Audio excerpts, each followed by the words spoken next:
तो सबसे पहले आता है तो ये साधारण ब्याज क्या है और चक्रवृद्धि ब्याज क्या होता है। पहले उस पॉइंट पे आता है कि साधारण ब्याज कहां काम आता है, चक्रवृद्धि ब्याज कहां काम आता है क्या है। तो आपको एक एक बेसिक पॉइंट सिखाऊंगा, ठीक है। पहले आज की क्लास यूं मान के चलो आपको ब्याज समझाना है मेन कि ये दोनों होता क्या है, चलता कैसे है। बिना फॉर्मूले, कोई फॉर्मूला यूज नहीं करेंगे हम, फिर भी चक्रवृद्धि ब्याज निकाल सकते हैं कैसे, बस यही आपको आज सिखाने वाला हूं। तो देखो सबसे पहले आता है साधारण ब्याज। साधारण ब्याज मतलब सरल ब्याज, तो इसका मतलब है इसका नाम सरल ब्याज क्यों पड़ा हुआ है। साधारण ब्याज कहां काम आता है, चक्रवृद्धि ब्याज कहां काम आता है। तो चक्रवृद्धि ब्याज काम आता है जो आप लोन लेते हो बैंक से, उस सारे के सारे loan, car loan, home loan, personal loan, सब के सब किस पे चलते हैं, चक्रवृद्धि ब्याज पे।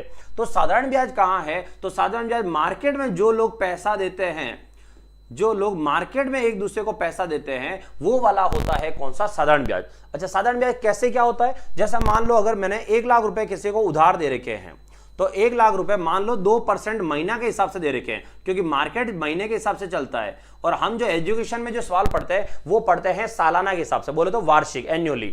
तो ये जो है वो है 1 लाख रुपए 2% महीने के हिसाब से दे रखा है। अगर कोई जो आगे वाला है, जो व्यक्ति पैसा ले गया है, वो अगर मुझे बोलता है कि मैं आपको एक साथ इकट्ठा 12 महीने का ब्याज दे दूंगा, क्या बोलता है कि मैं आपको एक साथ इकट्ठा 12 महीने का ब्याज दे दूंगा, इसका मतलब हुआ 1 लाख का 2% मतलब 2,000 रुपए, 2,000 रुपए महीने का बना, तो 12 महीने का कितना बना, 24,000 रुपए। तो इसका मतलब हुआ कि मैं इकट्ठा एक साथ कितना दे सकता हूं, 24,000 दे सकता हूं। लेकिन अब आता है जो आपको समझना है ये पॉइंट, तो अब ध्यान से समझना, अब क्या है सबसे मेन पॉइंट। अब आता हूं कि मैंने 1 लाख रुपए किसी को उधार दिए, ठीक है, ये 1 लाख रुपए उधार दिए और रेट क्या रखी है, 2% की रेट रखी, ठीक है। अब आपको समझा रहा हूं, अब समझना, 1 लाख रुपए उधार दिए, 2% के मैंने रेट रखी, तो 1 महीने का ब्याज जो है वो 1 महीने का ब्याज कितना बना दोस्तों, तो 1 महीने का ब्याज बना 2,000 रुपए, ठीक है। अब मैंने उस आदमी को 1 महीने बाद फोन किया कि भाई साहब वो जो ब्याज है उस ब्याज का पैसा मेरे तक पहुंचा दो, ठीक है, ब्याज 1 महीना हो गया, ब्याज का पैसा दे दो। अब वो बंदा मुझे क्या कह रहा है कि भाई साहब मैं तो कहीं काम से बाहर आ गया हूं, तो मैं साल भर बाद वापस आऊंगा। कब आऊंगा मैं, 1 साल बाद वापस आऊंगा, तो आपको ब्याज का पैसा दे दूंगा। अब गणित समझना कि भाई मैंने 1 लाख रुपए दिए, 2% जो है 1 महीने का ब्याज बन रहा है 2,000 रुपए। अगर वो 2,000 रुपए वो मुझे दे देता तो मैं इस पैसे को कहीं और यूज करता। और मान लो अगर कोई ब्याज पे पैसा देने वाला आदमी है तो उसने हो सकता 10-20 लोगों को 1-1 लाख रुपए अगर दे रखे हो सबको, और अगर सब ऐसे ही कहने लग जाए कि मैं तो साल भर बाद दूंगा, साल भर बाद दूंगा, तो इसके तो हर महीने की इनकम ही रुक जाएगी। तो अब पॉइंट को समझना कि क्या ये जो 1 लाख रुपए जो उस बंदे ने अभी तक मुझे नहीं दिए, इसका तो ब्याज लगेगा, लेकिन पॉइंट ये है कि क्या ये 2,000 जो उसने मुझे नहीं दिए, क्या इस पर ब्याज लगेगा क्या, ये बताओ आप, हाँ या ना, ये बताओ।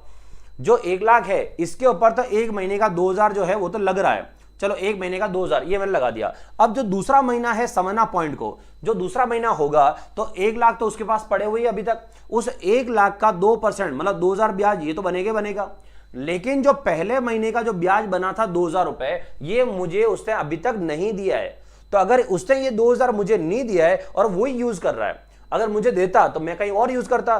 तो अगर ये मुझे वो 2,000 नहीं दे रहा है तो क्या मैं इस 2,000 के ऊपर भी ब्याज लूं या नहीं, ये आपसे पूछा है। तो दोस्तों पॉइंट ये है कि जो पैसा आ जाना चाहिए था वो नहीं आया, इसका मतलब ब्याज लगेगा। तो ये 2,000 रुपए पहले से क्या है, ब्याज है, और ब्याज के ऊपर हम और क्या लगाते हैं, ब्याज। तो ब्याज के ऊपर अगर मैं और ब्याज लगाऊंगा तो 2,000 का 2% मतलब कितना हो गया, 40 रुपए। तो इसका मतलब समझ जाओ कि इसे कहते हैं ब्याज पर ब्याज, और ब्याज पर ब्याज का टॉपिक का नाम क्या है, चक्रवृद्धि ब्याज, क्योंकि ये बढ़ता है जो अपने शरीर में कोशिकाएं होती है उसके जैसे। मतलब पहले महीने का अगर 1 संख्या आई है तो दूसरे महीने में 2 संख्या आएगी, तीसरे महीने में जाके देखो, मैं आपको तीसरे महीने का समझाता हूं।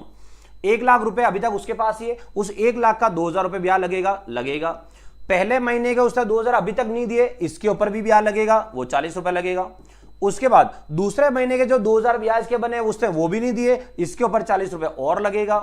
फिर इस तरह ये जो 40 रुपए बने ब्याज पे ब्याज के, वो भी नहीं दिया अभी तक, इसके ऊपर भी ब्याज लगेगा, तो 40 पर और 2% लगेगा, इसका मतलब हुआ कितना, 0.8 लगेगा।